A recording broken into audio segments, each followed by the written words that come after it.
Electric potential and capacitance summary.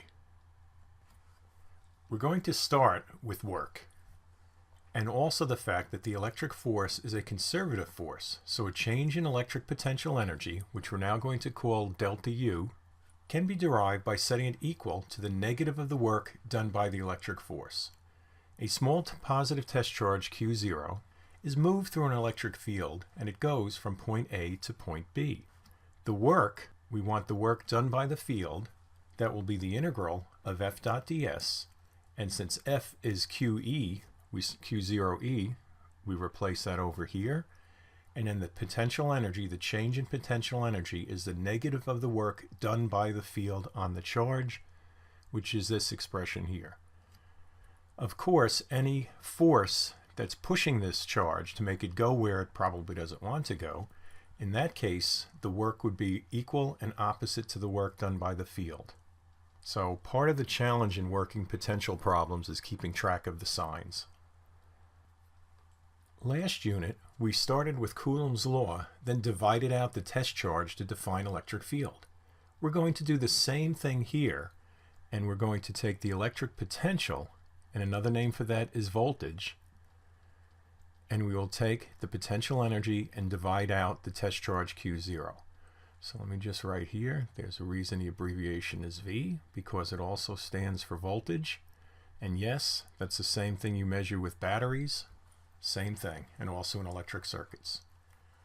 You can now find the difference in electric potential between points A and B as so.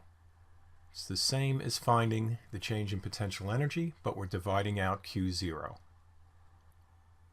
Once you find the electric potential, the work done by an external force, where the work external force equals negative of the work by the field, in moving a charge from point A to point B, and here's a key point right here, constant velocity. And why do we need a constant velocity?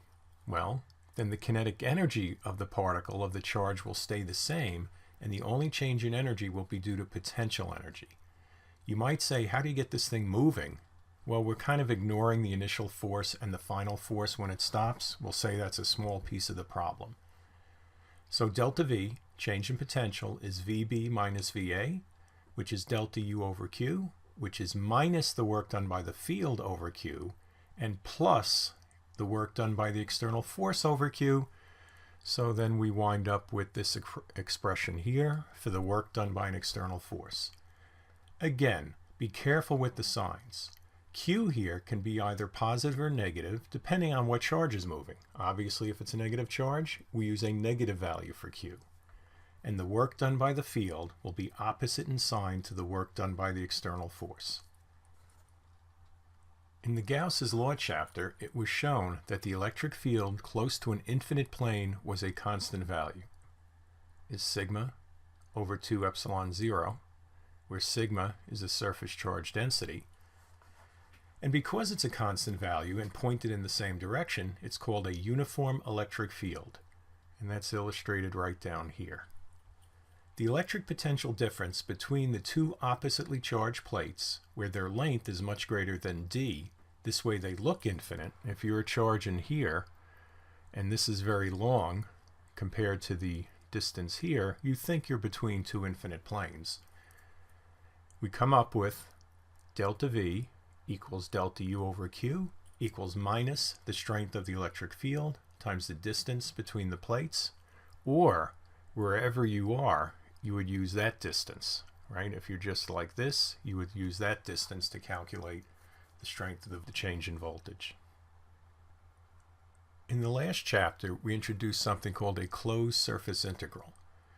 We're going to do a similar thing in one dimension called a path integral, and we spent some time on this derivation, and I refer you back to the presentation to go through some of the math, where we're trying to come up with an absolute value for electric potential. Instead of a change in electric potential, we would like to say, here you have a charge, and at this point here, the potential is such and such. So we started with the definition of a change in potential, and then we took a charge, moved it through any path, a random path, to point B, and we wanted to calculate delta V.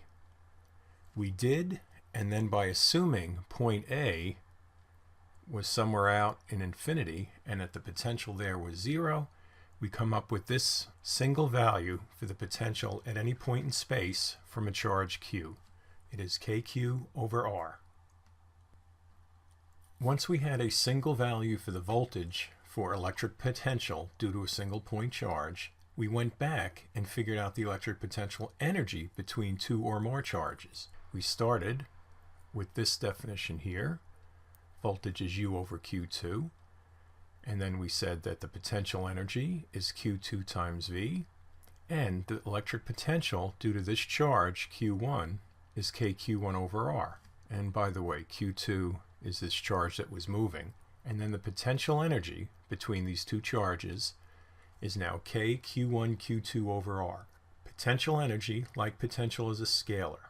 So R is always positive. It's the distance between the two charges. And U will be negative or positive depending on the signs of Q1 and Q2. The graph shows the electric potential energy of two charges as a function of R, the distance between them. Here's potential energy, and here's R. The top curve is when the charges have the same sign. So two positive charges or two negative charges, and the system has a positive potential energy. The bottom curve is when the charges have opposite signs. We call that a bound system, which is just like the gravitational potential energy curves. What if we have more than one charge? Can we find the electric potential at a certain point? So let's take this point P, and we have three charges. Can we find an electric potential there? Yep. We would just use our principle of superposition, add the potential due to each charge, add them up algebraically. Okay, because your negative charges will give you a negative potential. Make sure you have the negative sign in there. And that should come naturally because when you have Q3, let's say it's negative, just put the negative in there and you're now subtracting it. What happens if you have three or more charges? Can you calculate the electric potential energy of that system? Yes. Again, it's just the algebraic sum of the pairwise potential energies. So you have three charges here. So you have three different pairs that you'll have to add up. What if I now had another charge here?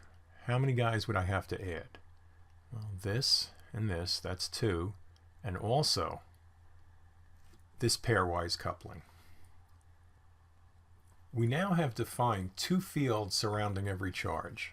One is the electric field, same name, so that's kind of easy to figure out. That is a vector field.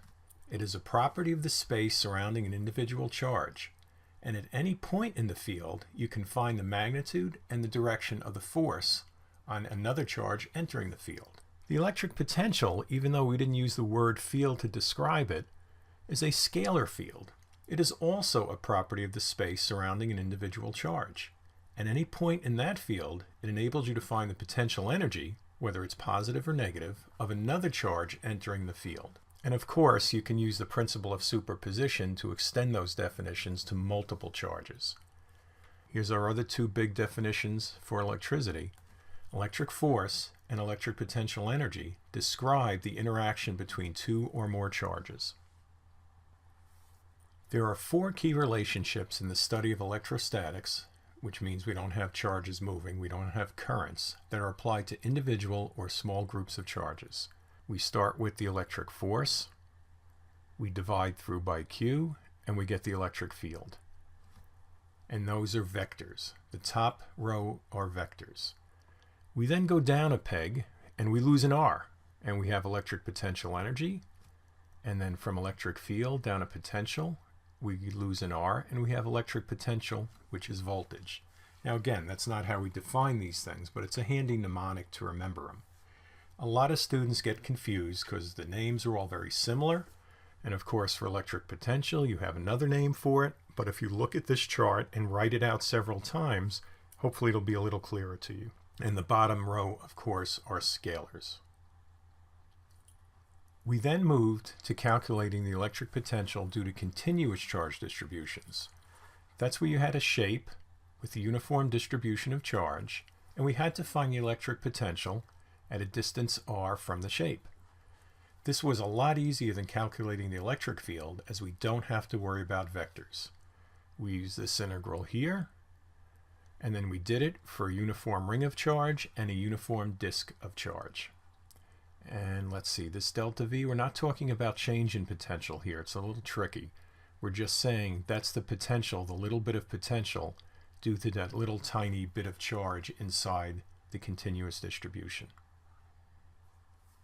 We also have the charge distributed uniformly, so we have a very symmetric distribution of material and also the charge. And we have these three definitions that we'll be using: linear charge density, surface charge density, and volume charge density. And then when you take the differentials of each one, we have these handy terms which helped us in doing the integrations. In the presentation, we calculated the electric potential due to a uniform ring of charge and also a uniform disk of charge, in a similar fashion to how we did the electric field for these two configurations, but here we did not have to worry about vectors. One of the more important points in this entire chapter is how a conductor behaves with electric field and electric potential. If you have a conductor, the electric field outside the conductor decreases as 1 over r squared, and inside the conductor, the electric field is 0. Electric potential is a bit different. You have a 1 over r decrease outside the sphere in this case. Here this is 1 over r squared. And then inside, the electric potential is equal to the potential at the surface. And that would be kq over r, where r is the radius of the sphere. The electric potential was derived from the electric field by an integration. If you take the derivatives of both sides and then just work in like one direction, for example the x direction, you get the electric field. The magnitude of it is minus dV dx. So sometimes it's easier, or many times, most of the times, you can calculate the voltage easier than the electric field. Then you take the derivative, the negative derivative of it, and you find the electric field in that direction.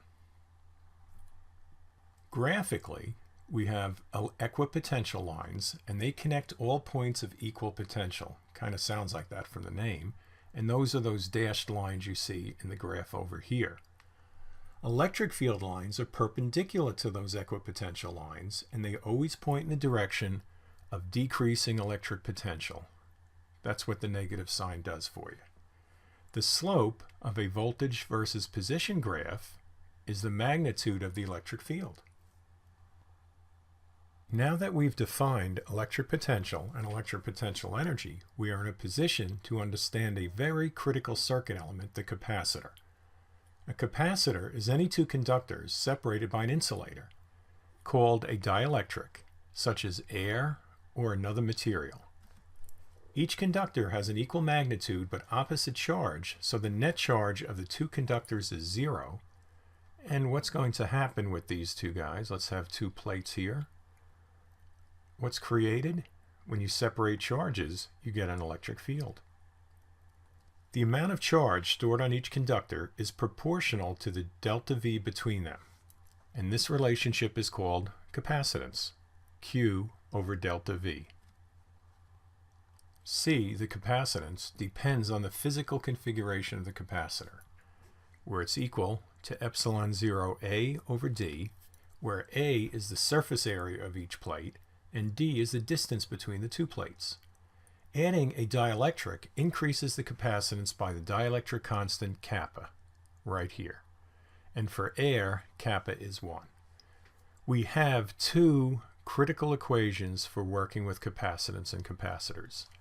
These two expressions are used together in many, many problems, and you should memorize these. Yes, they're on the formula sheet for the AP exam, but you want to get comfortable using these so you can just write them down right away and start the problem without searching for the equations.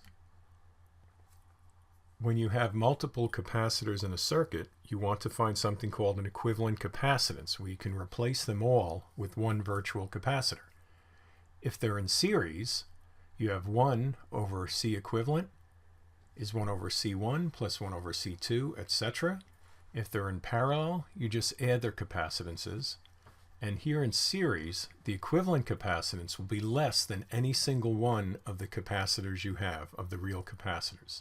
Maybe you recall from doing resistors in previous physics classes, where resistors in series, you just add them up, and when resistors in parallel, you have this inverse thing. So capacitors are just the opposite.